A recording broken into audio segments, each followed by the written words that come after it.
ओम नमो भगवते वासुदेवाय। ओम नमो भगवते वासुदेवाय।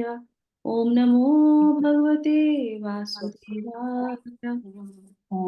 ज्ञानतिमिरान्धस्य शलाकया चक्षुरुन्मिलितं येन तस्मै श्रीगुरुवे नमः। नमः विष्णुपादाय कृष्णपृष्ठाय भूतले श्रीमते भक्तिवेदान्त स्वामिन् इति नामिने। नमस्ते सारस्वते देवे गौरवाणी प्रचारिणे निर्विशेषा शून्यवादी पाश्चात्य देशतारिणे। जय श्री कृष्णा चैतन्य प्रभु नित्यानंद श्री अद्वैत गदाधर श्रीवासादि गौर भक्तविंदा। हरे कृष्णा कृष्णा कृष्णा हरे हरे हरे रामा राम राम हरे हरे। जगत गुरु श्रील प्रभुपाद की जय। भगवत वाणी भगवत गीता जी की जय। गुरु महाराज की जय। हरे कृष्णा। तो श्लोक संख्या 1 प्रारंभ करने जा रहे हैं हम अध्याय 8 का। तो मेरे पीछे जो है सुदेशना माता जी आप रिपीट कीजिएगा। अध्याय 1 का नाम है भगवत प्राप्ति। अर्जुन उवाच अर्जुन उवाच किं तत् ब्रह्म किम् आध्यात्मम् किं तद्ब्रह्मं किम् आध्यात्मम् किं कर्म पुरुषोत्तमम् किं कर्म पुरुषोत्तमम् अधिभूतं च किं प्रोक्तम् अधिभूतं च किं प्रोक्तम् अधिदैवं किम् उच्यते। अधिदेवं किम् उच्यते। यस पढ़िए ट्रांसलेशन के। अर्जुन ने कहा, हे भगवान, हे पुरुषोत्तम, ब्रह्म क्या है? आत्मा क्या है? सकाम कर्म क्या है? यह भौतिक जगत क्या है? तथा देवता क्या है? कृपा करके यह सब मुझे बताइए। हरे कृष्णा। तो यहाँ पे हम लोग शुरू करेंगे इसके तात्पर्य को पढ़ने पर उससे पहले एक बहुत इंपॉर्टेंट चीज वो क्या है कि यहाँ पे ये जो अध्याय शुरू होता है वो किससे शुरू होता है? अर्जुन के प्रश्नों से, है ना। और अर्जुन के प्रश्न ये अभी यहाँ पे नहीं है, ये 7वें अध्याय में प्रश्न हुए थे। क्योंकि लास्ट के आप खोल के देखेंगे, लास्ट के 2 श्लोक 7वें अध्याय के 29 श्लोका और 30 श्लोका उसमें क्या बता रहे थे? उसमें बता रहे थे जो जरा तथा मृत्यु की मुक्ति पाने के लिए यत्नशील रहते हैं वे बुद्धिमान व्यक्ति मेरी भक्ति की शरण ग्रहण करते हैं। वे वास्तव में ब्रह्म हैं क्योंकि वे दिव्य कर्मों के विषय में पूरी तरह जानते हैं। तो दिव्य कर्मों के बारे में, ब्रह्म के बारे में वो जानते हैं। उसके बाद क्या बोलते हैं वो लास्ट वाले में? जो मुझ परमेश्वर को मेरी पूर्ण चेतना में रहकर मुझे जगत का, देवताओं का तथा समस्त यज्ञ विधियों का नियामक जानते हैं, वे अपनी मृत्यु के समय भी मुझ भगवान को जान और समझ सकते हैं। तो ये 6 विषयों को उन्होंने बताया था। तो हम लोग इसमें भी देख सकते हैं, श्लोक में भी आप देख सकते हैं, यही जो बात यहाँ पे जो विषय आ रहे हैं यही बात उन्होंने पिछले के विषय में बोले हैं, है ना। अधिदैवम क्या है ना। और अधियज्ञम क्या है ना। तो प्रयाण काल में कैसे हम आपकी इस चेतना में हम रह सकते हैं। तो ये सारी चीजें भगवान उनको बताते हैं। क्योंकि उससे पहले वो क्या कहते हैं कि मुझे ऐसे कोई भी नहीं जान सकता। तो क्यों नहीं जान सकता? क्योंकि माया के उसमें वो ढके रहते हैं। तो ये सारी चीजें हम लोगों ने पिछले श्लोकों में पढ़ी थी।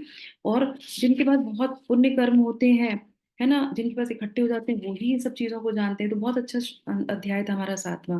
तो अब वही चीज जो है, जो 6 विषय हैं, उनको अर्जुन इस प्रश्न इसमें जब जिज्ञासा करते हैं मन में और फिर ये प्रश्न करते हैं, तो उन्हीं विषयों को डिटेल में इस अध्याय में भगवान समझाते हैं। और इसमें और अच्छी बात क्या है वो हम थोड़ा आगे और पढ़ेंगे, पहले पढ़ लेते हैं तात्पर्य। शिला प्रभुपाद भी बहुत अच्छी तरीके से समझा रहे हैं। यस माता जी, तात्पर्य पढ़ लीजिए। माता जी, हरे कृष्णा। जगत गुरु श्रील प्रभुपाद की जय। इस अध्याय में भगवान श्री कृष्ण अर्जुन के द्वारा पूछे गए ब्रह्म क्या है आदि प्रश्नों का उत्तर देते हैं। भगवान कर्म, भक्ति तथा योग और शुद्ध भक्ति की व्याख्या करते हैं। श्रीमद् भागवत में कहा गया है कि परम सत्य ब्रह्म परमात्मा तथा भगवान नाम से जाना जाता है। साथ ही जीवात्मा या जीव को ब्रह्म भी कहते हैं। अर्जुन आत्मा के विषय में पूछता है, जिससे शरीर, आत्मा तथा मन का बोध होता है। वैदिक कोश निरुक्तक के अनुसार आत्मा का अर्थ मन, आत्मा, शरीर तथा इंद्रियों से भी होता है। अर्जुन ने परमेश्वर को पुरुषोत्तम या परम पुरुष कहकर संबोधित किया है, जिसका अर्थ यह होता है कि वह ये सारे प्रश्न अपने एक मित्र से नहीं अपितु परम पुरुष से उन्हें परम प्रमाण मानकर पूछ रहा था, जो निश्चित उत्तर दे सकते हैं। Hare Krishna. Thank you thank you माता। So Hare much. कृष्णा। तो ये प्रश्न ही है ना, ये वाला पहला जो श्लोक है वो प्रश्न ही है, पर सबसे अच्छी चीज क्या है इसमें? ठीक है, प्रश्न तो देखो अर्जुन ने किए हैं तभी हमको भगवत गीता सुनने को मिली है ना। तो मेरा भी प्रश्न करना बनता है ना, नहीं बनता है? मैं पूछती हूँ, अब कहते माता जी बहुत प्रश्न करती हैं, है ना। तो प्रश्न करना बनता है, क्यों? क्योंकि जब हम प्रश्न करते हैं तो हमारी बुद्धि उस समय वहां पे रुक जाती है। अच्छा, क्या है इसका आंसर? फिर हम सोचेंगे, फिर विचार करेंगे, फिर ध्यान से उसको पढ़ेंगे, है ना। तो अब मेरा प्रश्न आप लोगों के लिए ये है यहाँ पे कि इस श्लोक में पहली लाइन में कितनी बार किम आया है?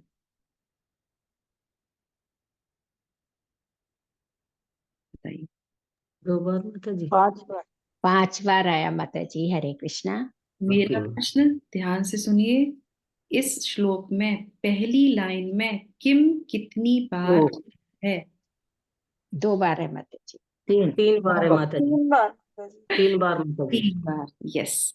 तो देखिए, किम तद ब्रह्म, ब्रह्म क्या है? पहला। किम आध्यात्मम, दूसरा। किम कर्म पुरुषोत्तम, है ना, हे पुरुषोत्तम वो कर्म क्या है? तो किम मतलब क्या। इंग्लिश में भी हम लोग हर एक चीज को जो है एक ही चीज से शुरू हो जाता है ना। जैसे हम हिंदी में, सॉरी, क्या है, क्यों है, कैसे है, कब है, कहाँ है, क क है, राइट। संस्कृत में भी क्या है? किम, है ना। तो क जो है प्रश्नोत्तक जो है यहाँ पे शब्द है, ये सॉरी अक्षर है ये। ठीक है। अब दूसरी लाइन में क्या है, कितनी बार आया है किम? माता जी 2 बार। 2 बार माता जी। 2 बार, करेक्ट। तो क्या है? अधिभूतम च किम, उसके बाद प्रोक्तम अधिदैवम किम उच्यते। 2 बार ये हो गया, ठीक है। टोटल कितने हो गए? 5। तो इस श्लोक में कितने क्वेश्चन हो गए? 5। 5, ठीक है। ये याद इसलिए बोल रही हूँ कि इस अध्याय में टोटल कितने प्रश्न किए गए हैं वो आप लोग ध्यान रखिएगा, ठीक है। तो मैंने यहाँ पे बता दिया, आप लोगों ने खुद ध्यान से पढ़ा इसको, कि 5 बार उन्होंने 5 चीजों को पूछ लिया, तो 5 प्रश्न हो गए हमारे, ठीक है। अब हम तात्पर्य पे थोड़ा सा ध्यान देते हैं, और इसमें कुछ नहीं है, इसमें शिला प्रभुपाद ने आंसर भी दे दिया, सबसे अच्छी बात है। प्रश्न सिर्फ भगवान से अर्जुन ने प्रश्न किया था, शिला प्रभुपाद ने उसको एकदम देखिए, उन्होंने बोला कि तद ब्रह्म, तो शिला प्रभुपाद ने लिखा क्या? ब्रह्म, ब्रह्म क्या है। और उसके बाद उन्होंने पूछा कि किम आध्यात्म, तो उन्होंने आध्यात्म को क्या कर दिया? आत्मा क्या है। तो आंसर भी मिल रहा है साथ के साथ में, करेक्ट, आत्मा क्या है। फिर उसके बाद उन्होंने लिखा कि जो है किम कर्म, तो उन्होंने यहाँ पे क्या लिख दिया? सकाम कर्म, तो सकाम करके, और ये हम लोग पहले पढ़ चुके हैं, ये सारी चीजें हम लोग पहले पढ़ चुके हैं, कर्म क्या है। फिर उसके बाद क्या है? अधिभूतम च किम, है ना। तो अधिभूत क्या है, यानी कि भौतिक जगत क्या है। आ गया, शिला प्रभुपाद ने इसको ट्रांसलेशन में लिख दिया, भौतिक जगत क्या है। फिर क्या है? प्रोक्तम अधिदैवम जो है किम उच्यते, अधिदैवम क्या है, तो उन्होंने क्या लिखा? देवता क्या है। ठीक है, तो आंसर भी मिल गया, क्वेश्चन भी है, ठीक है। तो आगे जाके इनको हम पढ़ेंगे, तीसरे श्लोक से ये हमको डिटेल में समझाएंगे।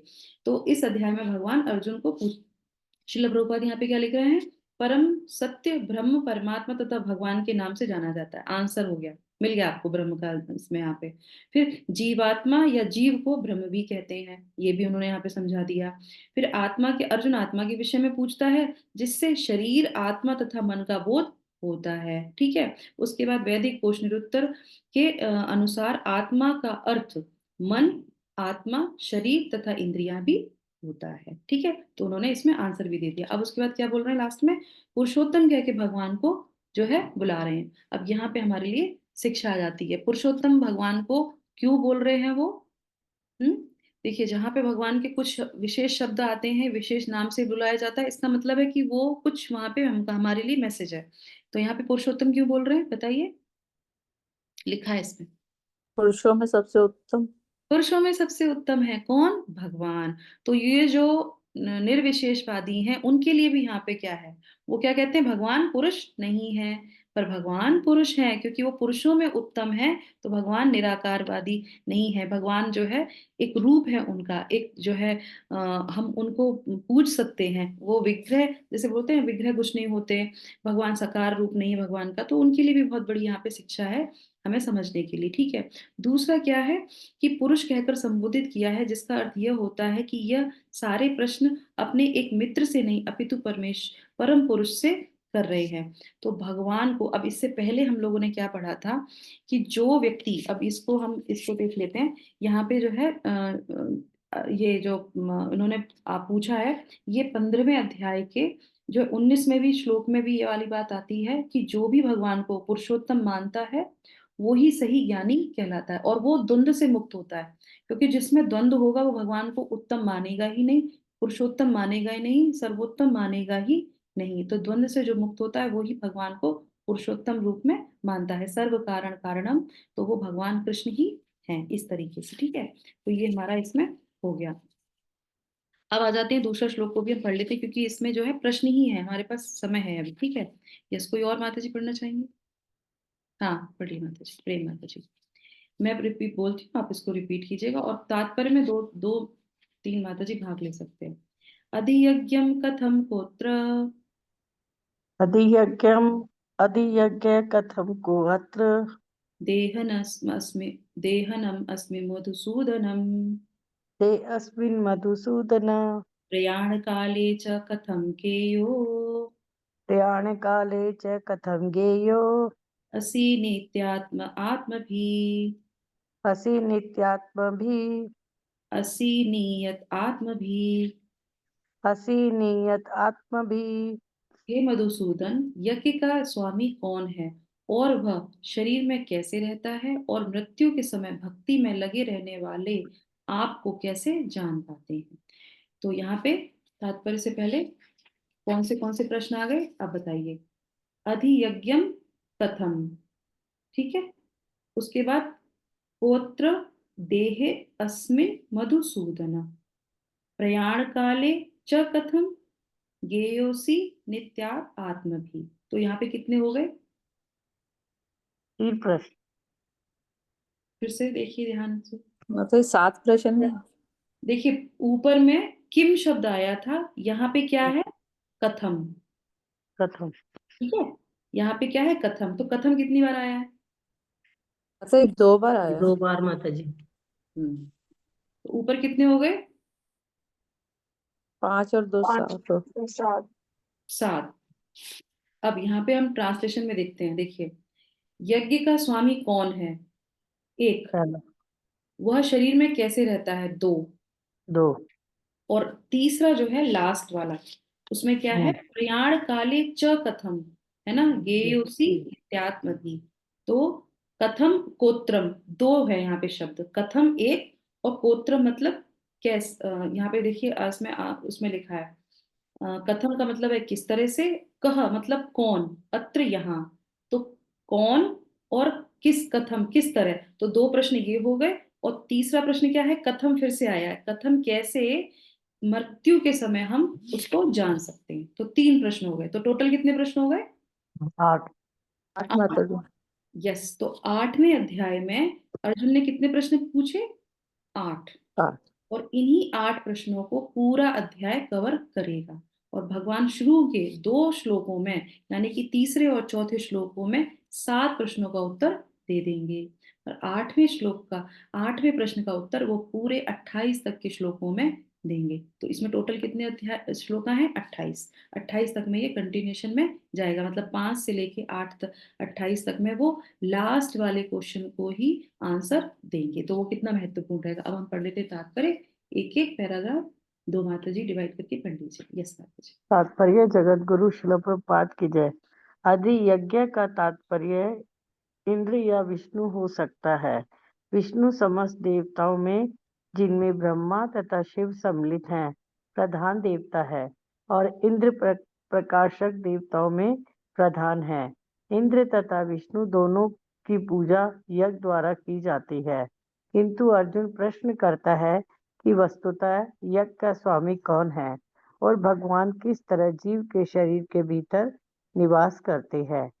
अर्जुन ने भगवान को मधुसूदन कहकर संबोधित किया, क्योंकि कृष्ण ने एक बार मधु नामक असुर का वध किया था। वस्तुतः ये सारे प्रश्न जो शंका के रूप में हैं, अर्जुन के मन में नहीं उठने चाहिए थे, क्योंकि अर्जुन एक कृष्ण भावना भावित भक्त था। अतः ये सारी शंकाएं असुरों के सदृश है। चूंकि कृष्ण असुरों के मारने में सिद्धस्त थे, अतः अर्जुन उन्हें मधुसूदन कहकर संबोधित करता है, जिससे कृष्ण उसके मन में उठने वाली समस्त आसुरी शंकाओं को नष्ट कर देता है। हरे कृष्णा, हरि बोल। तो ये जो हमने शुरू पहला वाला जो पैराग्राफ पढ़ा, शिला प्रभुपाद बहुत अच्छे से उसको हमें शिक्षा भी दे रहे हैं, समझा भी रहे हैं कि अधि यज्ञ के बारे में। तो उन्होंने बोला कि जो जो भी यज्ञ होते हैं वो विष्णु को समर्पित करके किए जाते हैं, करेक्ट।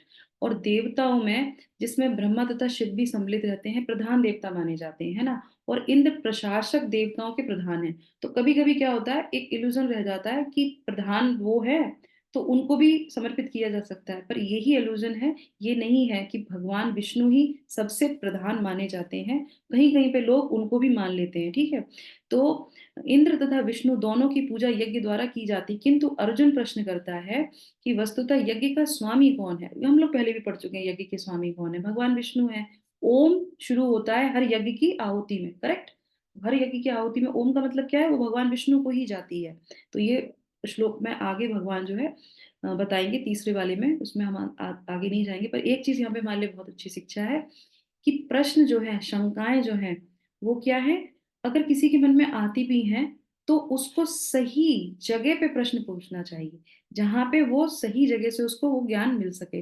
तो अर्जुन के मन में शंका थी, अर्जुन डाउट नहीं कर रहा भगवान के ऊपर, उसको क्लियर करने के लिए वो भगवान से ही पूछ रहा है। और क्यों भगवान से पूछ रहा है, क्योंकि भगवान पुरुषोत्तम है। ये हमने पिछले वाले श्लोक में पढ़ लिया। तो उसके अंदर कोई आसुरी स्वभाव वाला शंका नहीं है।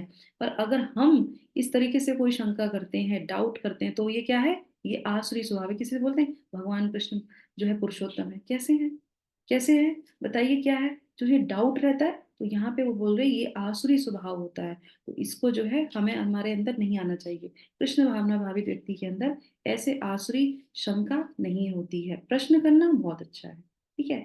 अब हम आ जाते हैं, और मधुसूदन बोल रहे हैं, तो ये जो हमारे अंदर शंकाएं उठती हैं, तो हम मधुसूदन का नाम लेते हैं, तो वो क्या कहते हैं, आप हनन कर देते हो। तो हमारे अंदर तो बाहर से मधु कैटअप नहीं है, हमारे अंदर ही मधु कैटअप है। तो वो क्या है, जब हम भगवान हरि का नाम लेते हैं, तो ऐसे मधु कैटअप का जो है नाश भगवान कर देते हैं, शंकाओं का नाश कर देते हैं, निवारण हमें दे देते हैं। अब आ जाते हैं दूसरे पैराग्राफ में। यस माता जी, पढ़िए। हरे कृष्ण माता जी। इस श्लोक का प्रणय काले शब्द भी अत्यंत महत्वपूर्ण है, क्योंकि अपने जीवन में हम जो भी करते हैं उसकी परीक्षा मृत्यु के समय होनी है।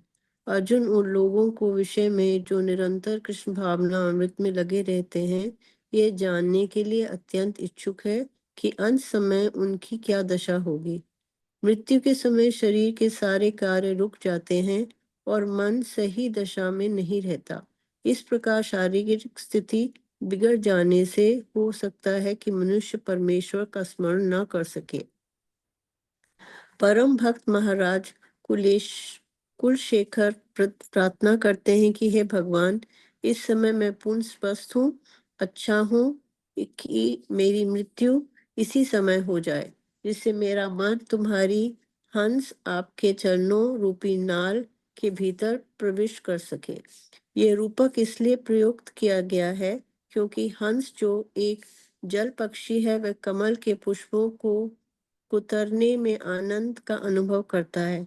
इस तरह वह कमल पुष्प के भीतर प्रवेश करना चाहता है।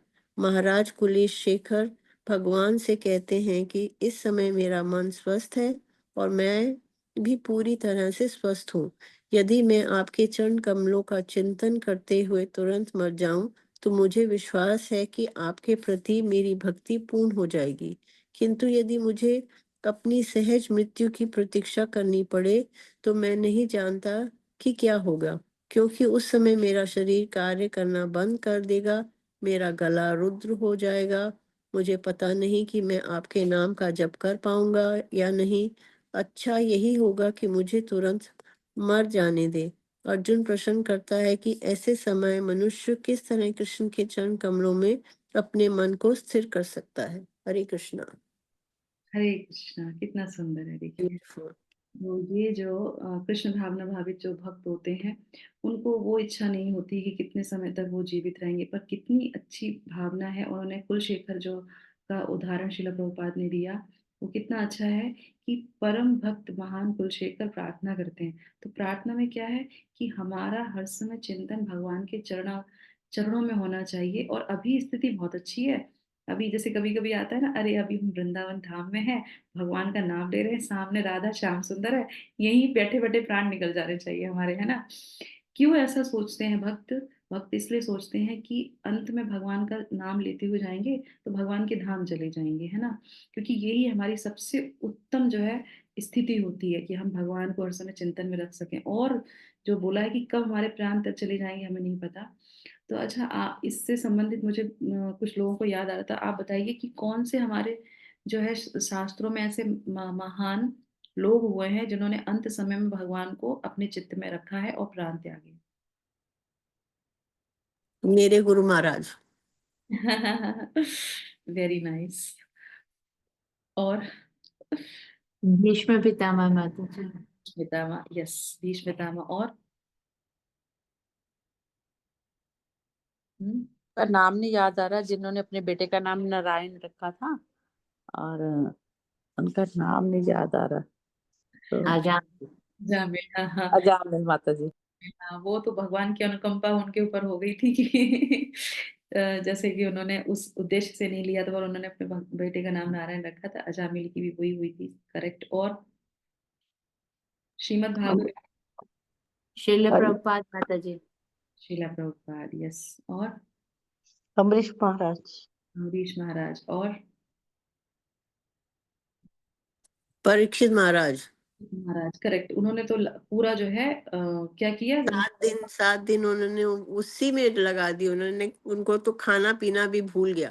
खाया भी नहीं पिया भी नहीं, वो भी उसमें कर दिया। तो ये क्या है, ये कॉन्शियसनेस है। ये कितनी अच्छी आपकी कॉन्शियसनेस रहती है, उस हिसाब से जो है आपको जो अगर ये पता चल जाता है कि मैं जाने वाला हूँ, तो उस समय आप भगवान का चिंतन करते हैं, मनन करते हैं। यही सिखा रहे हैं शिला प्रभुपाद हमें।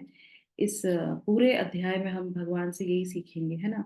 तो अब क्या है यहाँ पे एक बहुत जो है प्रयाण काले, तो शिला प्रभुपाद कह रहे हैं प्रयाण काले शब्द अत्यंत महत्व, क्योंकि अपने जीवन में हम जो भी करते हैं उसकी परीक्षा मृत्यु के समय होनी है। ये हमारे लिए शिक्षा है कि हम पूरे जीवन में, अब जीवन को छोड़ दीजिए, हम आज के दिन में हमने क्या किया। तो हमने सुबह उठे, मंगला आरती की, जपा किया, भगवान की पूजा की, भगवान को भोग लगाया, भगवान का नाम लिया, भगवत गीता पढ़ी, भागवतम पढ़ी, भगवान का थोड़ा कीर्तन किया, फिर अपना काम करते रहेंगे। तो ये हमारे जीवन में ऐड ऑन हो गया कि नहीं हो गया। अब आप बताइए, इसको हम कैसे छोड़ सकते हैं?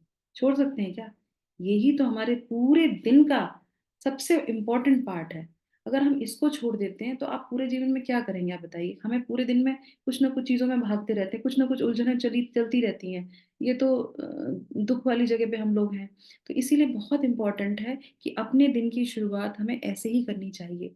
क्या होता है जब अंत समय आता है तो रील चलती है ना। रील चलेगी कि तुमने क्या किया था, और कहाँ उस रील रुकी और वहीं पे हमारा चित्त रुक गया। तो अब हमने पूरे दिन में, पूरे जीवन में क्या किया है? पिक्चर देखी है, गपशप करी है, कुछ गलत चीजें बोली हैं, अब हमारा कहाँ चित्त रुक गया वहां पे, वहीं पे हमारी रील स्टॉप हो गई। तो हमें तो वहीं से आना पड़ेगा। तो इसीलिए किसी से आसक्ति नहीं रखनी है। पहला दिन शुरुआत भगवान को समर्पित कर दीजिए कि भगवान अब आप टेक केयर कीजिए पूरे दिन की। और सोते समय भगवान का चिंतन करते हुए, कोई किताब पढ़ते हुए, कोई लेक्चर सुनते हुए सो जाइए। सोते समय उठते समय भगवान का चिंतन कीजिए। ये दोनों कैसे हो जाएंगे? प्रोटेक्ट कर देंगे आपको जो पूरे दिन की दिनचर्या में। यही हमें आचार्य हमारे सिखाते हैं, यही हमारे गुरु हमको सिखाते हैं। जैसे माता जी ने बोले, हमारे गुरु महाराज, ये अपने जीवन से हम लोगों को सिखाया है। सिर्फ गोपाल कृष्ण महाराज ही नहीं, भक्ति तीर्थ महाराज, उनको कैंसर था, और उनका लास्ट, आप लोग गूगल कीजिएगा, भक्ति तीर्थ महाराज का लास्ट प्रवचन या लास्ट कीर्तन, आज ही देखिएगा आप उसको।